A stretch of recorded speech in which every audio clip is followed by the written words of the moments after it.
If Ronald Reagan's policies were so bad, how did he win in such a landslide in the 1984 election? And a real landslide, not this little 1% victory Trump's trying to pass off as a landslide and a mandate. Which is an excellent question because his policies were objectively trash. And they were some of the most damaging policies in our nation's history, stuff we are still feeling the negative effects from today. And will continue to until the fall of Rome at the rate we're going. But Reagan's 1984 election was the biggest electoral victory in presidential history, and he controlled a commanding 58% of the popular vote. A solid 10% higher than Trump's only and just barely popular vote victory. And he won every state except for Minnesota, and I really feel like our state's motto really just needs to be, I told you so. And what makes his victory even more impressive is that he was one of the most unpopular presidents in U.S. history for a few years of his presidency. In fact, in 1983, his approval rating tanked all the way down to 35%. So why the fuck did people still vote for him? And the answer is simple. It's that people are fucking stupid. Just mass misunderstandings about the price of gas and eggs. That's all it is, folks. Nothing is ever new. See, people don't understand economics, and global economics are like a freight train. And on that train, our global leadership is the conductors, the people up at the front of the train, and the rest of us are way back in the caboose. And to make matters worse, you've got two groups of conductors in the same engine fighting over the controls all the time. Now, these conductors have a few limited controls over how that train operates, right? They can speed it up, they can slow it down, they can try to make good judgments to keep that train on the rails. But that train is ultimately on rails, and they can't control where it goes. Like, presidents don't control the price of gas and eggs, and they can't. However, they can see that there's some bumpy tracks ahead, inflation's coming, and they can slow that train down and try to make it less bumpy for all of us. Or they can go full fucking send and just Norfolk Southern the shit out of it. But when one of those fighting conductors make a decision, us in the caboose don't even know that the decision's been made, and we don't feel the effects of that decision until miles down the track. And when we do hit that rough spot in the track, we tend to blame or give credit for how rough that ride is to who is currently driving the train, not who was in control when they made the decision 5 miles back. And this is the reason that Reagan ended up being so damn successful in 1984. But to understand how we got there, we need to go back a few miles to the early 1970s when Nixon was in charge of the choo-choo. Now, during this time, there was an economic storm brewing on the horizon. This had mostly to do with two things. First, the fact that the Bretton Woods system, which was kind of the last remnants of the gold standard, had become completely unsustainable. We needed to get rid of this system that was integrated into the global economy, and there was no real smooth off-ramp to do this. We were going to have to go through the ditch. And then the other issue was tensions in the Middle East, where once again, we were helping Israel do Israel shit, and the other Middle Eastern countries were mad about it, because once again, nothing is ever new. Now, these are going to be some bumpy tracks ahead.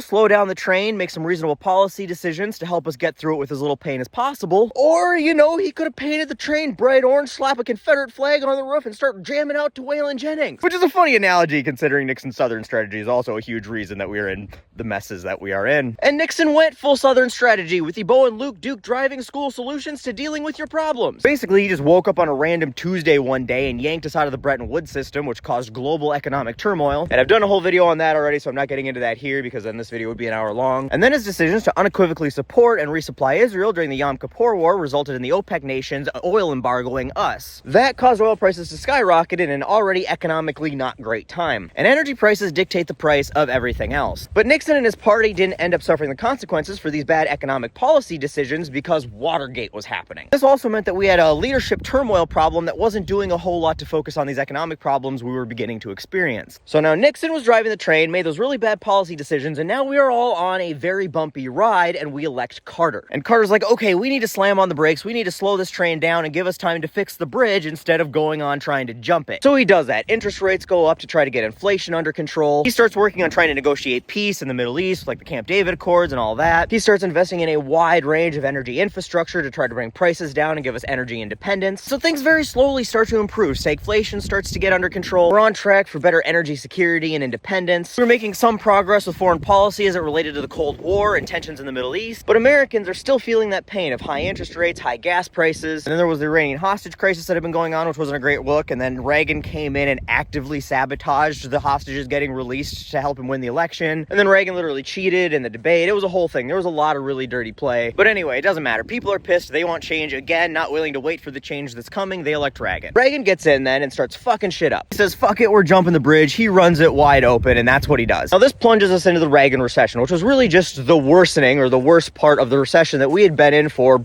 about a decade. And that's why Reagan's popularity tanked so badly. But global economic trends were on the upswing, and all Reagan really did was just make it a little bit more painful and a little bit longer lasting than it needed to be. Because remember, the track's already laid, the train's gonna go where it's gonna go, and the president just has a little bit of control over how rough and painful that ride is gonna be. So anyway, the economy in about 1983 starts to rebound, thanks in part to just global economic trends and also Carter making the hard decisions, like jacking up interest rates to get inflation under control. And people who have the memory span of a fucking goldfish and the economic understanding of a tree stump were like, hey, gas and eggs is cheaper now. It must be thanks to the guy who's currently driving the train. And then you couple that with the fact that Reagan was an actor, he was a charismatic speech giver, and never afraid to take credit for shit he didn't actually do. He had plenty of time to rehab his image before the 1984 election, and the people who'd been suffering through a decade of economic turmoil and global unrest were more than happy to allow him to take that credit, pat him on the back, and we ended up with one of the biggest landslides we've ever seen in a presidential election. Gas and eggs, folks. A president doesn't determine what they cost and has very little control over them at all, but they determine who gets elected and who gets ejected. And the fact that Reagan was able to exploit that so effectively and subject us to the hellscape that we live in now, well, that's just one more reason everybody hates Reagan.